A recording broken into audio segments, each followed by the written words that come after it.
Hi there, this is Matt with State of Flex here with a dual review of Cujo and Cujo. That's right, I'm going to talk to you about both the book and the 1983 film, but before I talk to you about that, I'd like to talk to you about the 31-day horror movie challenge. This is the State of Flux film journal that you can purchase through Amazon in the description box down below. Each day gives you a different challenge. One of the challenges within this book is a Stephen King adaptation, and since I just both read and watched one, I figured why don't we go through and do this together. So this includes 6 questions. They are: who made it, what works, what doesn't. Then you get 3 unique questions specific to the challenge. Have you read the book it was based on? What is this film trying to say? And why do you think it is hard to adapt a book into film? So, let's kind of go through that. This movie was adapted in 1983, starring Dee Wallace, and she is really fantastic in this, as she is in most things. She is kind of a genuinely unsung scream queen. Between this, Hills Have Eyes, The Howling, The Frighteners, the Rob Zombie Halloween, I could continue naming things. She's been in quite a lot of horror and Critters, and she's always pretty great. This one, she gives a pretty excellent performance for a somewhat ungrateful character, and we'll touch on that a little bit later. But she is one of the aspects that works best within the film. Another thing that I think works is it's well shot. This movie was not directed by, I can't remember the name of the director, but it was photographed by Jean de Bont, who would go on and make turn director for Speed and Twister, and then the lamentable, Speed 2 Cruise Control, and went into movie jail with Tomb Raider 2 Cradle of Life. That said, he has a very strong, distinct visual style. This is a good-looking movie. Weirdly not scary, but it is very tense, which I think the book is as well. The horror isn't so much a sense of scares. The horror comes from a sense of unrelenting anguish, and both the book and the film really kind of let that simmer. But because of that, both stories, but especially the movie, just have this air of ugliness to it. It's hard to sit through. It is not a pleasant experience, and it's not one that you walk away from afterwards really wanting more. I guess I'll let that sit for a little bit. That's kind of my 2-second review, or 2-minute review. What doesn't is, it is such an unpleasant movie, unremarkable when it comes to scares, yet remarkable when it comes to tense sequences. And it just had, as I say, the ugliness that it contains is what doesn't really work about it. Now that weighs heavier on the film than it did the book, because the book had a lot of character to it. And the character, I do think this is a pretty faithful adaptation of Stephen King's work.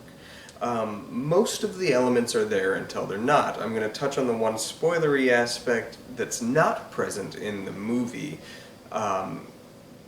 thankfully, that is part of the book, but it's very faithful to a point. All the beats are there, however, or most of the beats are there. However, the getting to know the characters, getting to like the characters is kind of absent. I said that Dee Wallace gave a really good performance for a character that's somewhat ungrateful.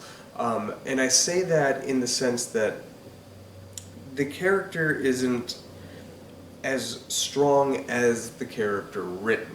Now, is this because of getting lost in translation? I don't necessarily think so. I think that in the book, which I have right here, I really do quite like the book. I'd recommend the book over the movie, by and large, because her character is really strong in the book. This is something that is kind of present in a lot of the early adaptations of Stephen King's work.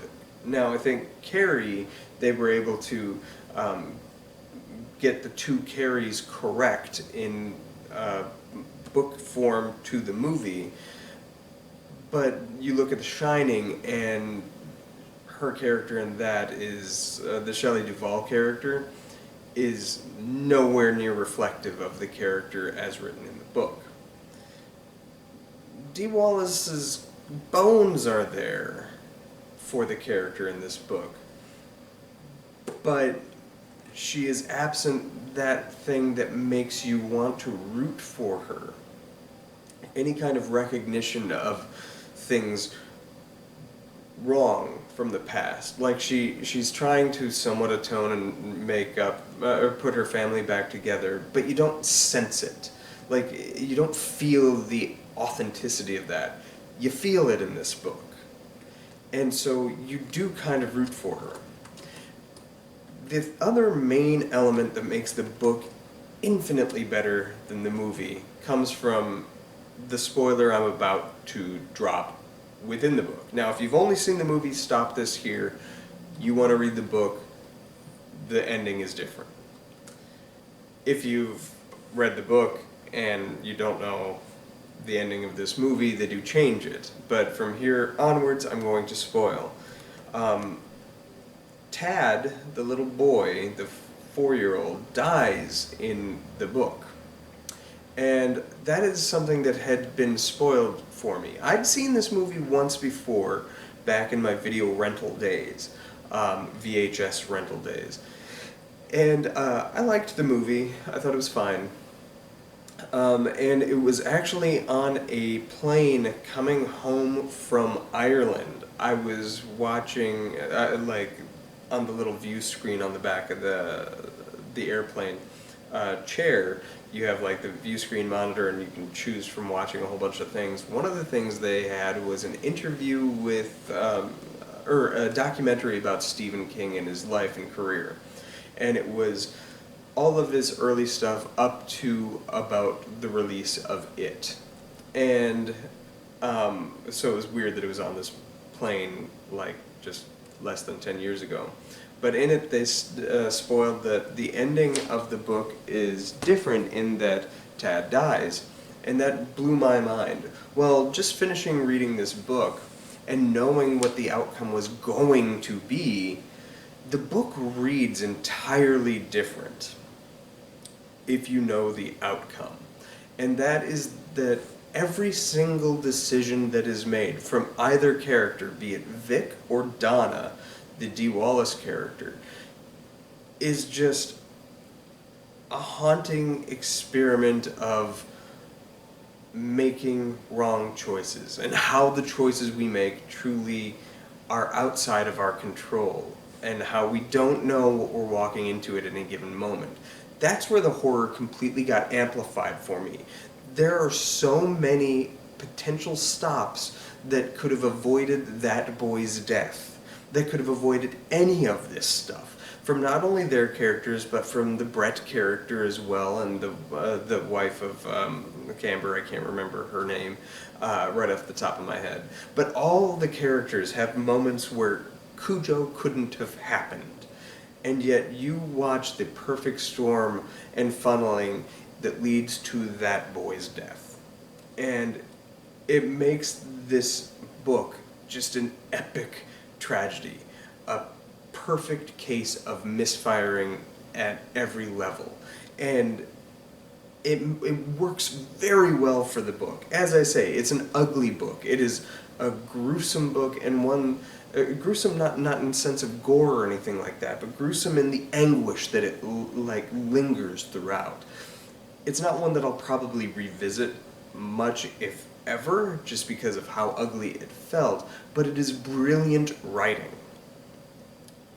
And when you take Tad's death out of it, it makes for a thank God they didn't kill the boy experience, and I get why they didn't kill the boy in the movie. That would have been just too hard to watch. As a father, it was too hard to read. But it also makes the point of the book purposeless in a sort of sense, in that it doesn't read as this big epic tragedy or watch as this big epic tragedy anymore. It does to some extent for the poor dog, but it loses its essence in that one crucial change. But I also wouldn't have had it any other way. It's like a double-edged sword. The movie couldn't have been successful ever, and really worked on that level either way. Because if you'd killed the boy, it's too much. And if you don't kill the boy, what are we doing here? It doesn't read as a tragedy anymore. So, yeah, there's that. Why is it hard to adapt the books? I think specifically with Stephen King, a lot of his books, and I think I might do this for some of his other movies, or hell, maybe all of them. Why not? I've been going through and reading his books. He's my favorite author, I think. One of my favorite authors, certainly. And every time I read one of his books, I love the book. And then I see the movie. And sometimes the movies are better than the books. But the thing that none of them capture is Stephen King has a flavor. And Cujo is a fine movie. It is well made. It is an exercise in anguish. But it's lacking flavor. The flavor of King. And it's... Some of the things people are kind of dismissive of King on is how much prose he gives to essentially meaningless nothingness. And also the mean-spirited nature of everyday people. The camper character, Kemp. Character in the movie is pretty bad, but in the book is way more just petty, disgusting, pathetic. And that was kind of lacking. And it's not that reads better, or it's not necessarily better the way it's done in the book, but it just feels more authentic. It has more flavor. It has a flavor that is inexplicably King. Impossibly replicated. It just isn't. And you see, like, great filmmakers try to replicate the King style, and hell, King couldn't even do it for his film Maximum Overdrive. He just has a distinct nature with which he writes. And unless you're working off of one of his actual screenplays, you miss it. And so I think that's what makes his stuff hard. And also specifically that he writes a lot of characters that are female that are the main characters of the story. You don't tend to, especially in the 80s films and adaptations, get a good execution of the written character. He has a magic way of writing women and making them feel authentic but not pathetic. And when you make them in the movies, they kind of come off pathetic. I'm thinking both The Shining and Cujo very firmly here. And Dee Wallace's character, Donna, comes off more pathetic and offers nothing really for you to root for other than so that Tad doesn't die. You want him to live, so inevitably she should be the one to survive to get to that point. But they have this kind of pathetic nature because they reference that she's a cheater. They make that a plot point within the early part of the movie, but they don't really execute beyond that successfully, of her wanting to redeem that, to trying to hold the family together. The way that story and her relationship with Vic is written in the book versus the film is entirely different, and it loses that flavor that makes that character admirable in the book. So yeah, I think that's that.